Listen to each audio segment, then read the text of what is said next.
Our sermon series. Over the last 3 weeks, we've been speaking about faith. 2 weeks ago, we started our series. And what we did 2 weeks ago is discuss faith as an unconscious mindset.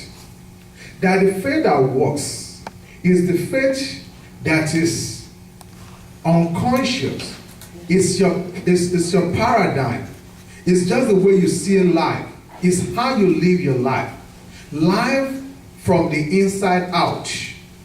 We talk about the fact that when the Bible said there was 4 guys bringing one of their friends to Jesus, but when they got to where Jesus was, the house was so packed that they couldn't enter the house, and they opened the roof and lowered their friend.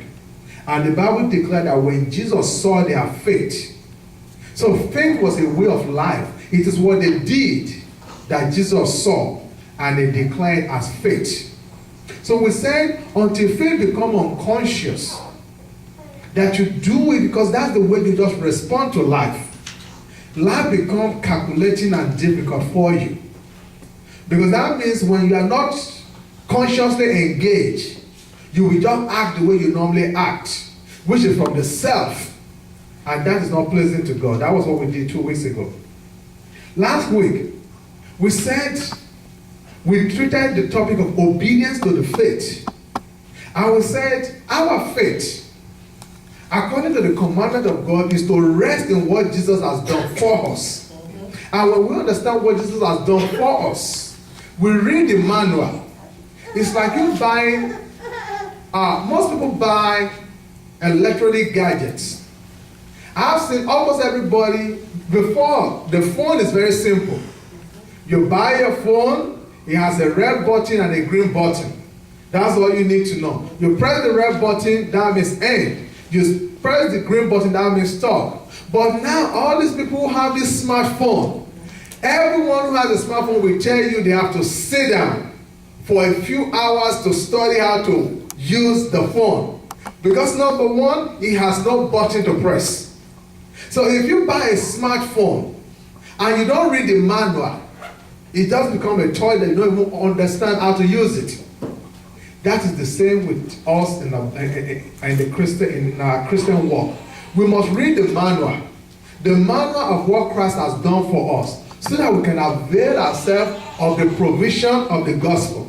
That's what we covered last week. The obedience to the faith. Whose faith? The faith of Christ. What He died to give unto you. Today, we will take our text from the book of Ephesians chapter 2, starting from verse 1 to verse 10. And what we want to treat is, I want to title it, Driven versus Diligent. Are you a driven person or are you a diligent person? And there's a big difference between being driven and being diligent. And you will see as we go along. But before we get into the crux of the matter, I would like to play an advocate here.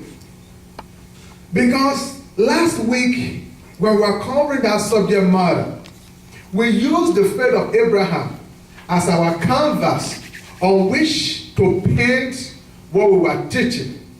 We talk about how Abraham obeyed God and was able to actualize what God wanted him to actualize. And if one of my young daughters here, who in our Bible study always asks a very cogent question, I'm sure if they have the time to ask questions, they will ask, Jesus came after Abraham was dead. If we're talking of the obedience to the faith, Jesus has not lived, so obedience to what faith did Abraham put his faith in? And we will try as we go along to resolve that.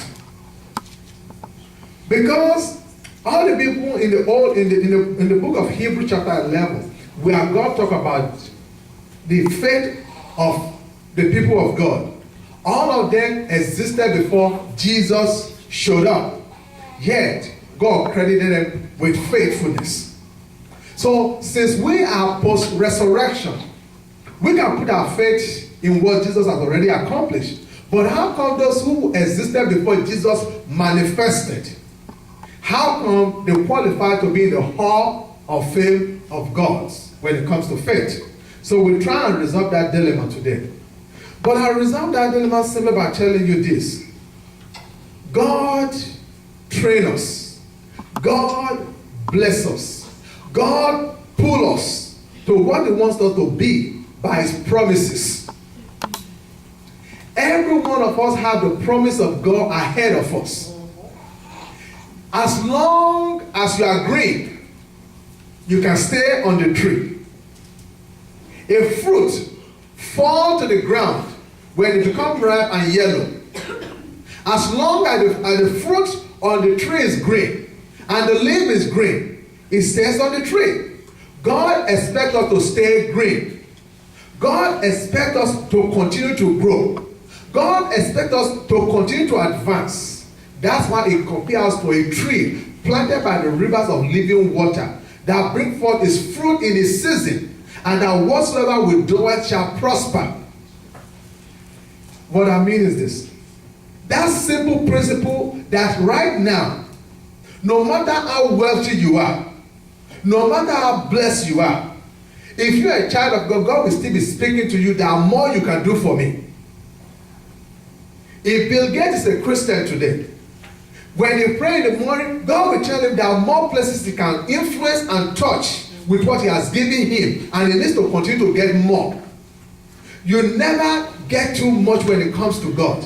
His name is El Shaddai, the God that is more than enough. God is inexhaustible. When you look at creation, do you know that even now, with all the scientific discovery we have, they are still discovering new fishes in the ocean. They are discovering new things every day. You will see that our God is not a boring God. You see goldfish, and you see the